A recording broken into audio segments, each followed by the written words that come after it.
There's a particular kind of silence that falls after a public humiliation. It's not a peaceful silence. It's a ringing, buzzing void where the jeers and condescending laughter just were. It follows you home. It sits with you in your favorite armchair. It turns the familiar, comforting quiet of your own house into an echoing chamber of your own failure. For 20 years, I had been the head librarian in Oak Haven. My name is Ruth. And for 20 years, the Oak Haven Public Library had been more than my job. It was the red brick and sandstone heart of my life. It was a magnificent old building, a Richardsonian Romanesque giant with a grand archway for a mouth and deep-set windows for eyes. It smelled of old paper, lemon polish, and the faint, sweet scent of decaying cloth bindings.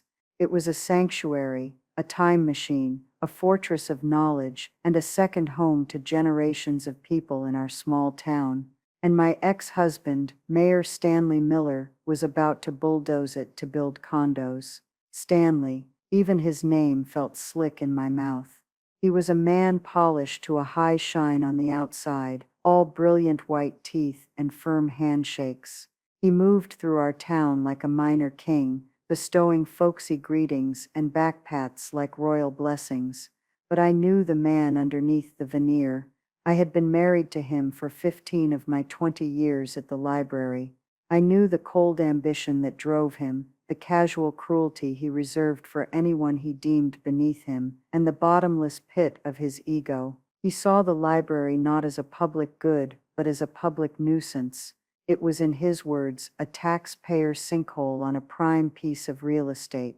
He saw its history as a liability and its contents as clutter. The town council meeting was the culmination of his 6-month campaign against the library. He'd stacked the council with his yes-men, sycophants, who saw his vision of a shinier, more profitable Oak Haven. I stood at the podium, my hands trembling slightly on my prepared notes.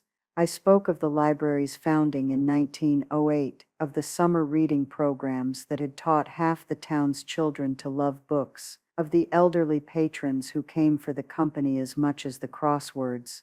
I spoke of the free computer access that was a lifeline for job seekers and students. I spoke with the passion of a woman defending her own home.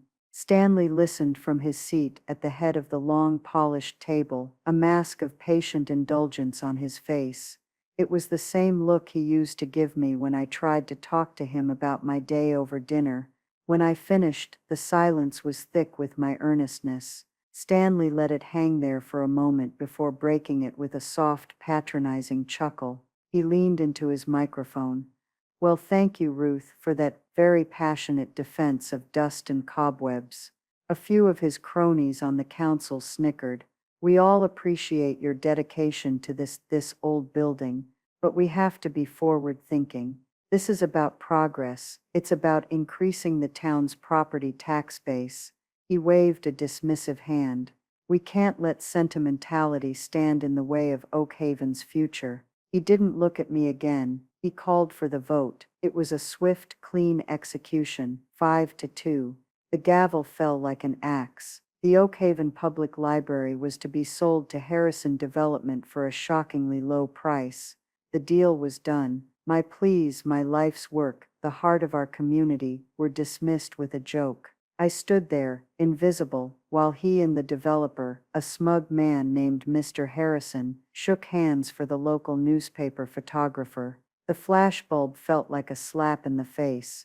The silence that followed me out of that room was the loudest I had ever heard. The walk home was a blur. The familiar streets of Oak Haven, the ones I'd walked every day for 2 decades, felt alien.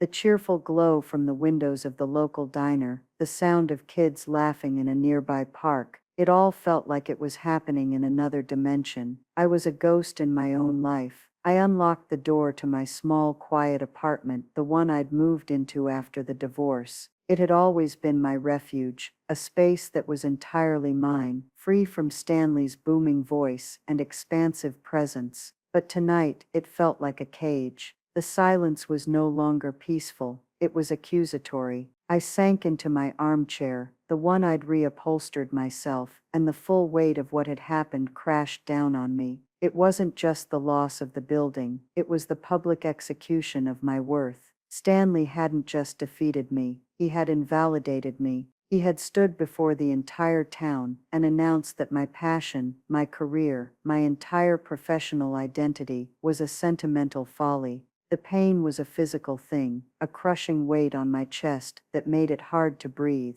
Tears I had refused to shed in that council chamber now streamed down my face, hot and useless. My mind, unbidden, replayed a highlight reel of 1,000 similar cuts from our life together. It was a slow, agonizing montage of being made to feel small. I remembered a dinner party we hosted not long after he first became mayor. I was talking to a friend, animated and excited about a new adult literacy program I'd launched at the library. We were getting amazing results, helping people get their GEDs, find better jobs. I was proud. Stanley had walked over, drink in hand, and draped a heavy arm around my shoulders. He'd smiled his dazzling public smile and said to our friends, "Ruth gets so passionate about her little projects. It's wonderful." He'd squeezed my shoulder, a gesture that looked like affection but felt like a vice, and then seamlessly changed the subject to his latest zoning battle. Just like that, my work was demoted to a little project, a quaint hobby like needlepoint or gardening. I had felt myself shrink in that moment, the heat of my passion turning to the shame of being patronized.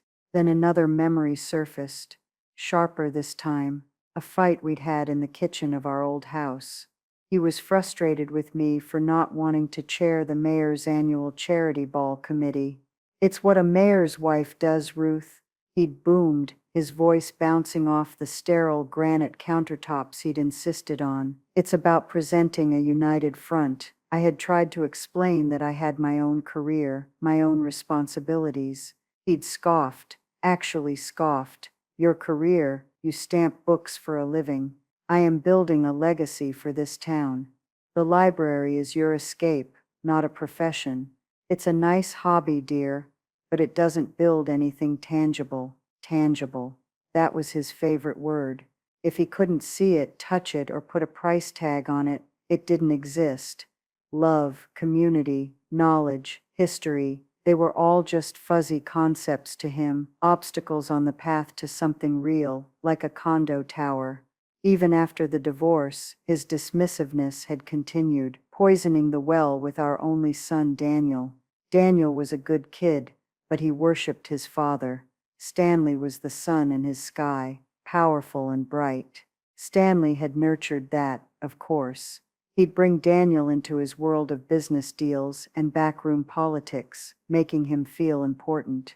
He'd boast about Daniel's summer internship at a real estate firm, while a major grant I secured for the library's archives went completely unmentioned. Over time, I saw the shift in Daniel. He started to see me through Stanley's eyes. Mom, the sweet, well-meaning, but ultimately irrelevant librarian. When I'd told him I was going to fight the sale of the library, he'd said with a kind of gentle pity, "Mom, Dad says the building is falling apart. Maybe it's for the best. You could retire, take it easy." He was trying to be kind, but all I heard was his father's voice, telling me my time was over. These memories swirled around me in the dark apartment, each one another stone on my chest. I felt the familiar despair, the weary resignation of a fight I had been losing for 20 years. I had stayed in Oak Haven after the divorce because the library was here. I had built my life around it, and now Stanley had finally taken that from me too. I cried until I was empty, a hollowed-out shell of a woman in a silent room. The next few days were a gray fog. I went to the library and began the heartbreaking task of sorting through 2 decades of my life's work. The town had given me 60 days to clear the building, 60 days to dismantle 100 years of history. My young assistant, Clara, worked beside me, her silence a comforting presence. She was a firecracker, a brilliant girl who'd come to us straight out of library school. She was furious, her anger a hot, bright flame next to my smoldering embers of grief. "This is criminal, Ruth," she'd muttered, slapping a discard label on a box of outdated encyclopedias. "He can't just do this." "He can," I had replied, my voice flat. "He did." We started in the basement, in the archives and special collections. This was the part of the library Stanley had specifically mocked. A room full of worthless junk, he'd called it in a newspaper interview, taking up space that could be a state-of-the-art gym for the new condo owners. The room was cool and dry, the air thick with the smell of aging paper and leather.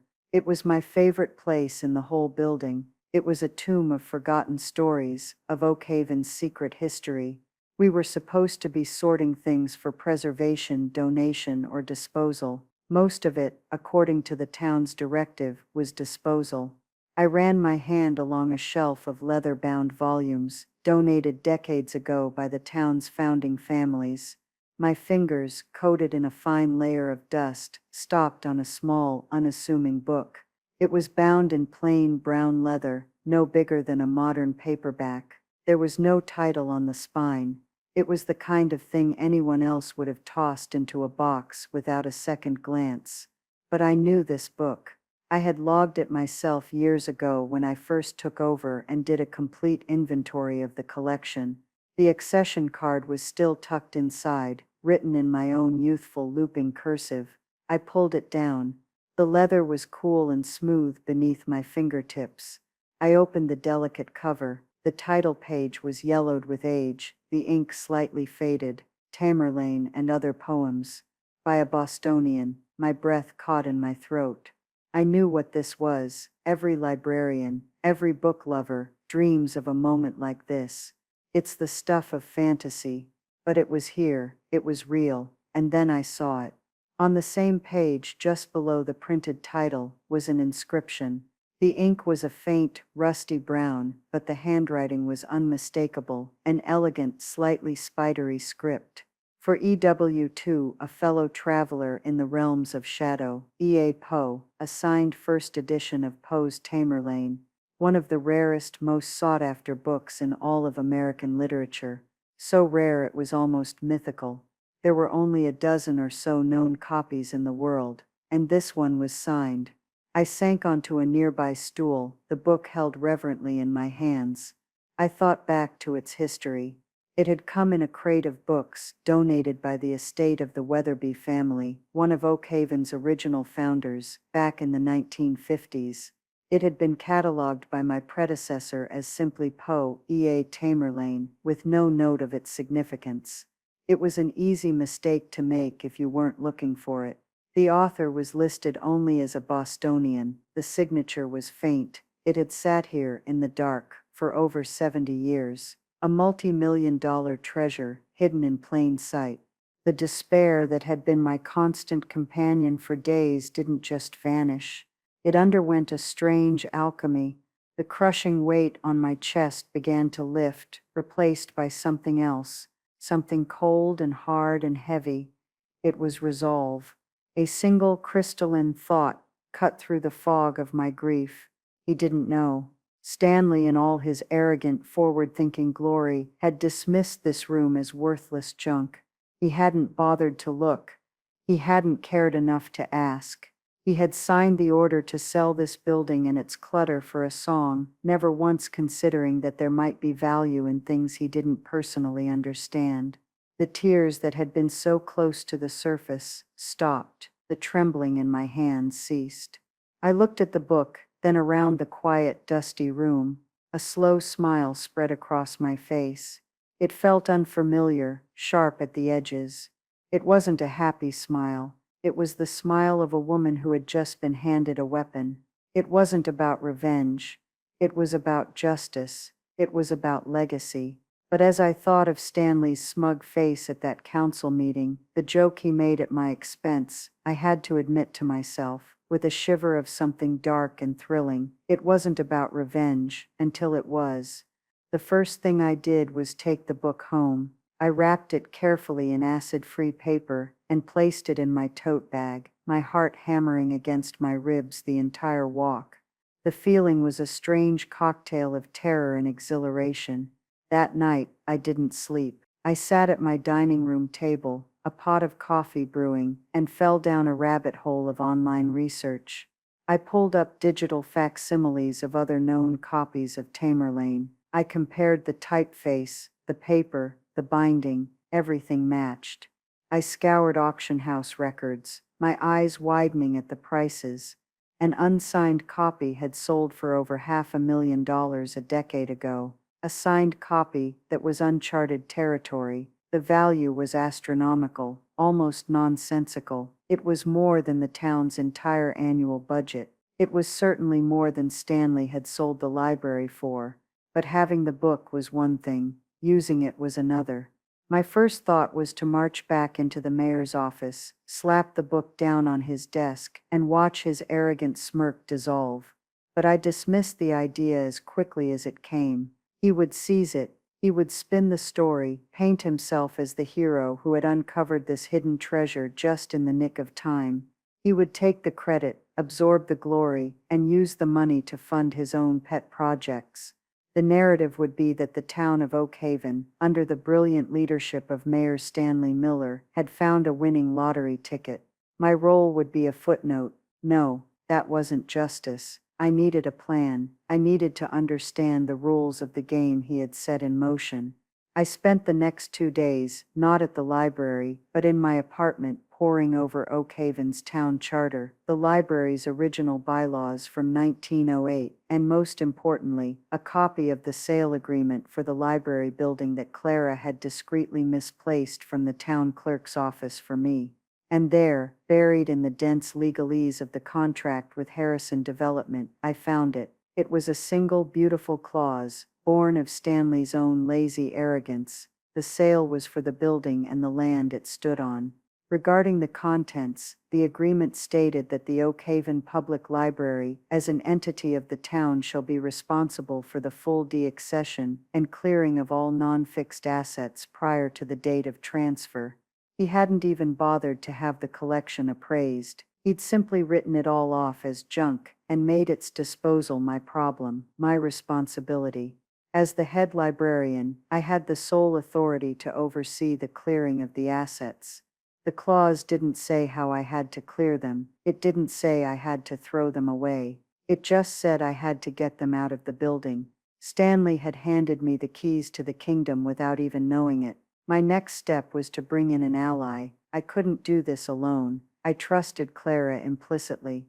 I called her over to my apartment that evening. I sat her down at the dining table, poured her a glass of wine, and after making her swear a blood oath of secrecy, I showed her the book. Her eyes went wide. She knew exactly what it was. She was a true bibliophile. She picked it up with hands that trembled even more than mine had. "Ruth, is this real?" she whispered, her voice full of awe. "It is," I said, a grim satisfaction settling in my gut. She looked from the book to me, and a slow, wicked grin spread across her face. Her youthful indignation had found a focus. "Oh, he is going to be so sorry," she breathed. Clara was a digital native, a wizard of the internet. She immediately started looking up experts, authenticators, and appraisers, her fingers flying across her laptop keyboard. She was my field marshal, my tech support, and my co-conspirator. Her righteous anger was the fuel I needed to keep my own cold resolve from wavering. She also had a cousin who worked in the town planning department, a quiet young man who was sick of Stanley's bluster. He became our mole, our inside source for what was happening at town hall.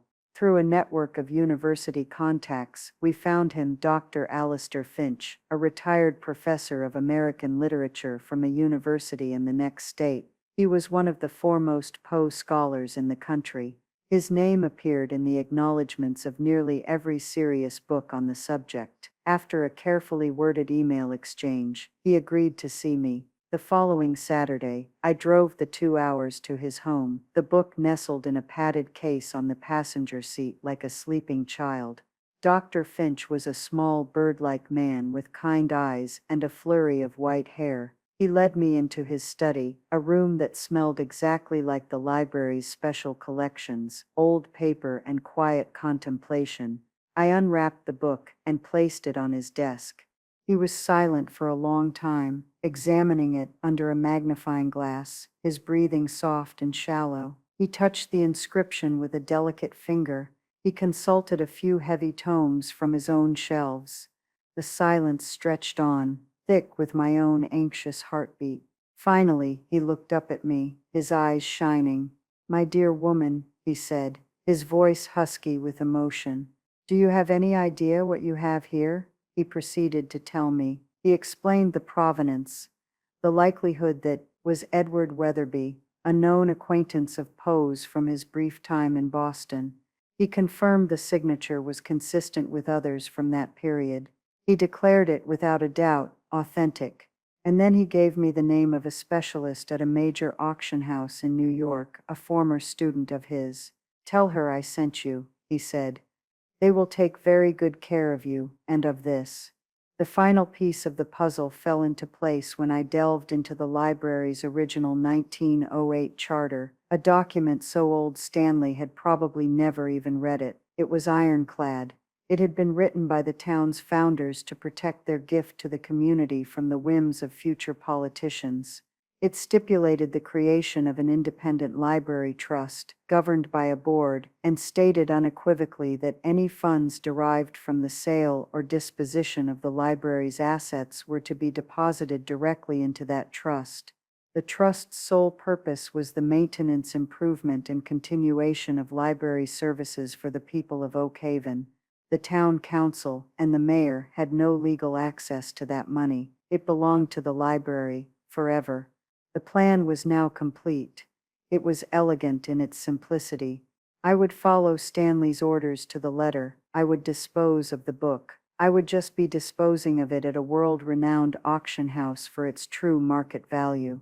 And the proceeds would be legally untouchable, dedicated to building a new library that would make the old one look like a dusty relic. The next few weeks were a whirlwind of secret activity. I made a trip to New York, my first time in the city in over a decade. I met with the auction house specialist, a sharp, impeccably dressed woman named Miss Davenport. She handled the book with the reverence of a priest handling a holy relic. The auction house confirmed Dr. Finch's assessment and gave me a preliminary auction estimate that made my knees weak. They agreed to handle all the publicity. They also advanced me a modest sum to retain a lawyer, a shrewd woman who specialized in municipal and trust law. She reviewed the library charter and the sale agreement and confirmed, with a delighted smile, that my plan was legally sound. "It's beautiful," she'd said. "His own arrogance is the rope." Back in Oak Haven, I played my part. I was the picture of quiet defeat. I showed up at the library every day, dutifully packing boxes. I spoke to patrons with a sad, resigned smile.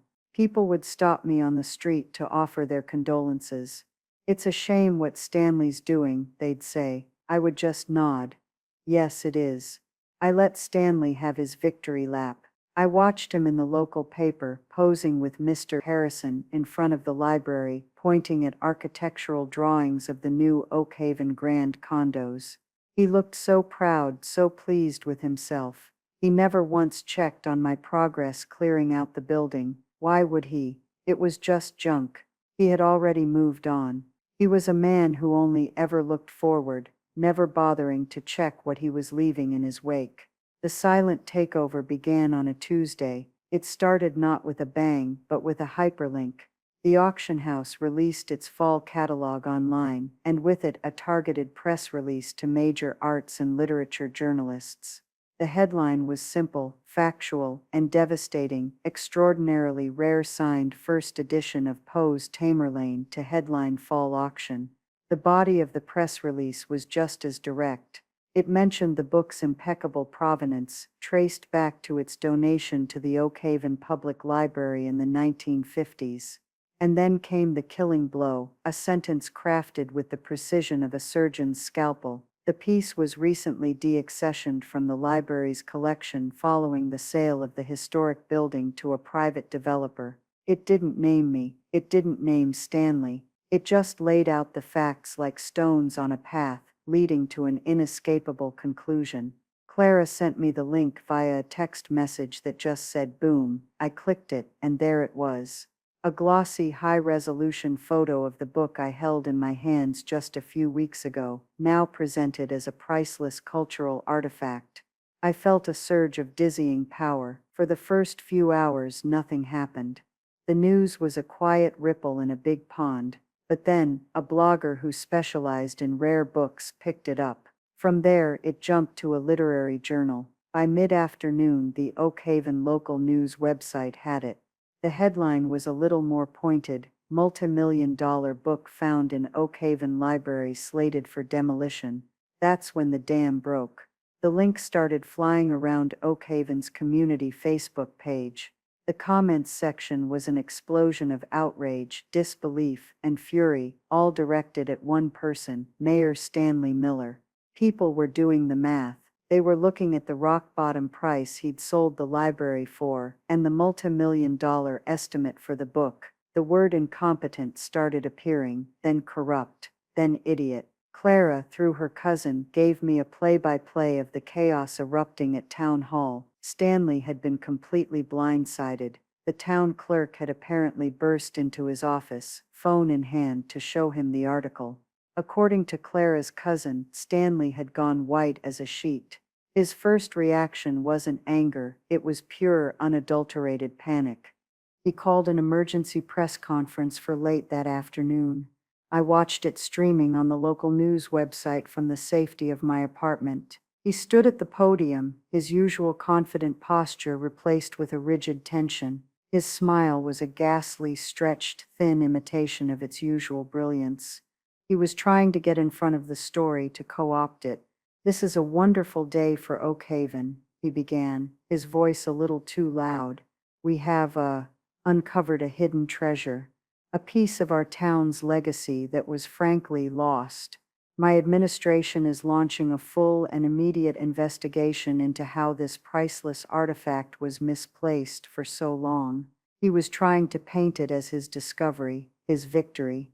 He was trying to imply that I, the librarian, had been negligent, that I had been sitting on this treasure for 20 years without knowing what it was. The irony was so thick, I could have choked on it. A reporter shouted a question. "Mayor, the auction house says the book was deaccessioned after the sale. Does the money from the auction go to the town or the developer?" Stanley faltered. His eyes darted around for a split second, a flicker of pure terror. "The town is, we are taking every legal step to ensure that this asset is returned to the people of Oak Haven. It belongs to the town." He was making it up as he went along. He had no idea about the library charter.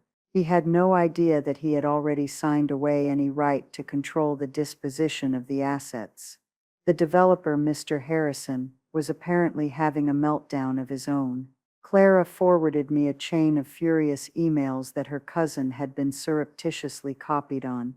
Harrison was accusing the town of fraudulent misrepresentation. His luxury condo project was now inextricably linked to a massive political scandal. Protesters were already planning to picket the site.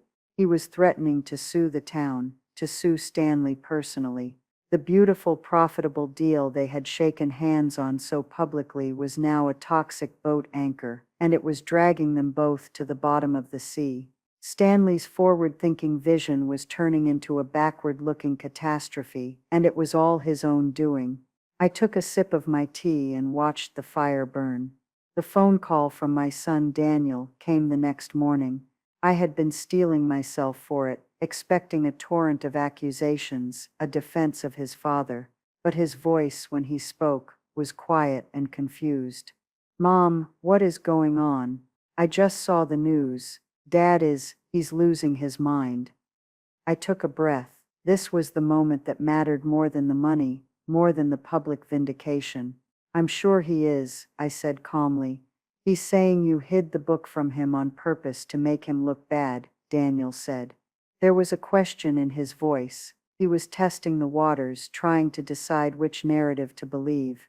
The one from his powerful, successful father, or the one from his quiet, overlooked mother? For years I would have stumbled over my words trying to defend myself, to explain, but not now.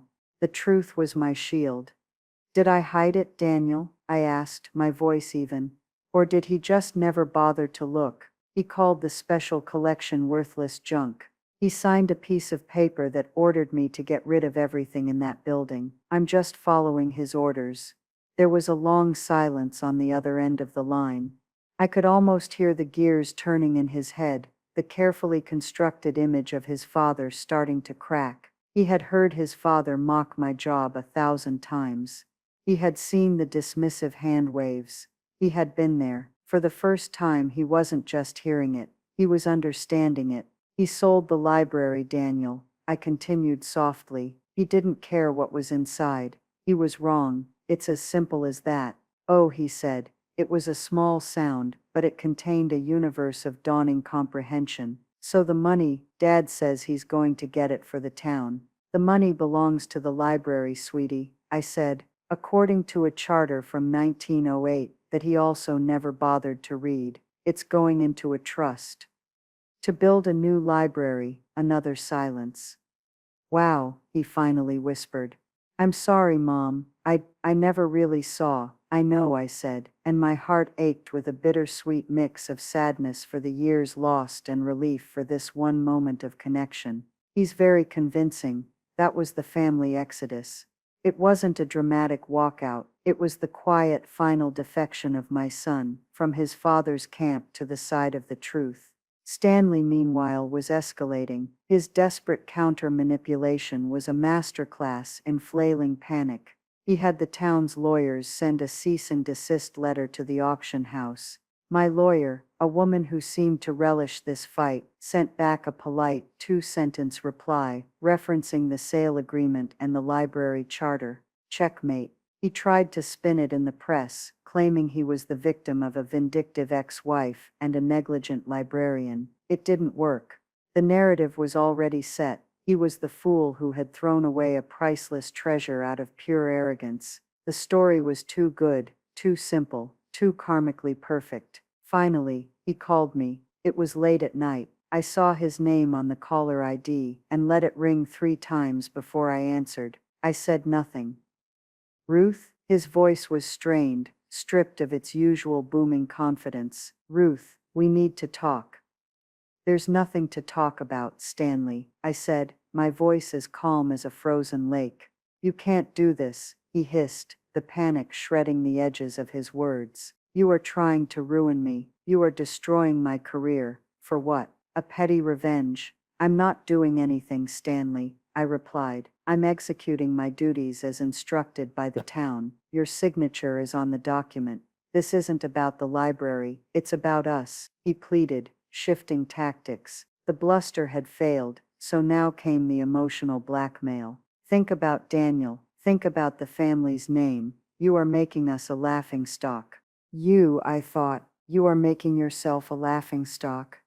I thought of all the years I had deferred to him, all the times I had swallowed my pride to keep the peace, all the moments I had allowed him to make me feel small. That was all over.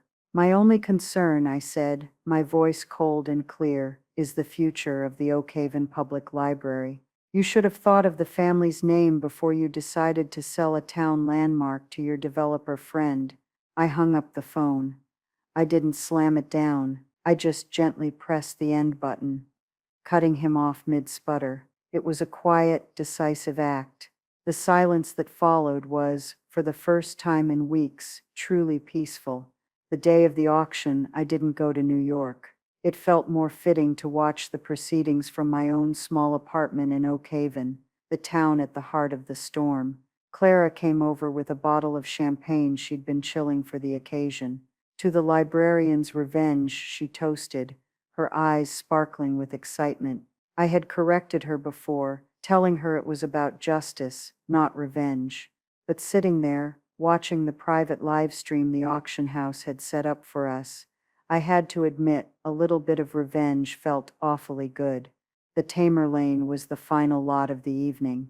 Miss Davenport, the specialist, gave a brief, eloquent introduction, telling the story of the book's long sleep in a quiet library and its recent rediscovery. The camera panned over the book, resting on its velvet pedestal under a soft light. It looked so small, so powerful. The bidding started high and climbed with dizzying speed. Paddles flew up in the room, and a bank of auction house employees took frantic bids over the phone from collectors around the world. The price blew past the initial estimate in less than 30 seconds. It passed 1 million, then 2, then 3. Clara and I were speechless, clutching each other's hands. The auctioneer's voice was a steady, hypnotic chant, marking the ascent into history. 4 million, 4,500,000, 5 million. The room grew quiet. It was down to 2 phone bidders. The price crept up in $100,000 increments. Finally, the auctioneer raised his gavel. Sold for $7,200,000. The gavel fell. The sound cracked through the speakers like a gunshot. $7,200,000. Clara let out a whoop of pure joy, shaking the champagne bottle and spraying foam all over my sensible rug. I didn't care, I just laughed. I leaned back in my chair and laughed until tears streamed down my face. It was a laugh of disbelief, of relief, of pure, unadulterated vindication. It was the sound of a weight I hadn't even realized I was carrying being lifted from my soul. The final confrontation with Stanley happened 2 weeks later. It wasn't the dramatic showdown I might have imagined. It was pathetic. The groundbreaking for the Oak Haven Grand Condos had been delayed and downsized. The scandal had scared off investors. It was now a much smaller, less grand affair. A small crowd of protesters, myself included, stood across the street holding signs. Books, not bulldozers. Oak Haven is not for sale. After the sad little ceremony, where Stanley had delivered a subdued, joyless speech, he saw me. He strode across the street, his face a thundercloud. His expensive suit looked rumpled, and there were dark circles under his eyes. "You ruined me, Ruth," he said, his voice a low, gravelly growl. He looked deflated, a punctured balloon of a man. I looked at him, and for the first time I felt nothing. Not anger, not fear, not even the lingering ache of old love. Just a kind of detached pity. "No, Stanley," I said, my voice steady and clear. "You ruined yourself. You stood in that library, and you saw a dusty old building.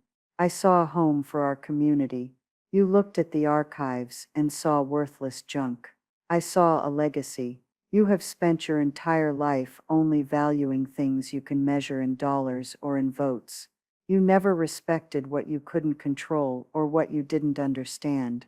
I took a step closer, lowering my voice so only he could hear. "The most valuable thing in that library was never the book, Stanley. It was the knowledge. And you just proved to the whole world you don't have any." I turned and walked away, leaving him standing there on the sidewalk, a monument to his own spectacular failure. I didn't look back. The recall petitions against him and his council cronies had more than enough signatures. The developer was suing the town. His political career wasn't just ruined, it was a smoking crater. Later that week, Daniel came over. He didn't say much, but he helped me unpack some of my personal books in my apartment. He picked up a worn copy of To Kill a Mockingbird. "This was always your favorite," he said quietly. Then he looked at me, his eyes full of a new, adult understanding. "I'm sorry, Mom, for not seeing. I get it now. It was all the apology I needed. It's been a year now." I'm standing on a different patch of dirt. There are no golden shovels or slick politicians here. Just the hum of construction and the smell of fresh-cut lumber and wet concrete. This is the site of the new Oak Haven Public Library and Innovation Center. It's a beautiful building, all glass and warm wood and light. It's fully funded, with an endowment so large it will serve this community for 100 years without ever having to ask the town council for a dime. I don't work inside the library anymore. I'm the president of the Independent Library Trust. Clara, my brilliant, fierce Clara, is the new head librarian. She's better at it than I ever was. For 20 years, my ex-husband saw me as a quiet, harmless woman who stamped books for a living, a fixture, a piece of the scenery. He mistook my silence for acceptance, my dedication for a silly hobby that kept me out of his way. Some people will only ever see you for what they think you are. They write you off, they put you in a box with a label on it, and they never bother to look inside. They think if you're quiet, you must be weak. If you're dedicated, you must be simple. But the thing about librarians is, we know where the secrets are buried. We know the power that lies sleeping inside of a story. And we know that the quietest, most overlooked places can often hold the most valuable treasures. Stanley wanted to build condos that would be outdated in 30 years. Instead, I got to build a legacy that will last for centuries. And in the end, it wasn't about the $7 million, and it wasn't even about the revenge, not really. It was about proving that a dusty old building and a quiet, overlooked librarian can be worth more than some people could ever possibly imagine. So what do you think? Was I right to let him self-destruct, or should I have revealed the book sooner to try and save the old building? Let me know your thoughts in the comments below, and if you've ever felt underestimated or written off, I'd love to hear your story. Don't forget to like this video and subscribe for more stories about how the quiet ones finally get the last word.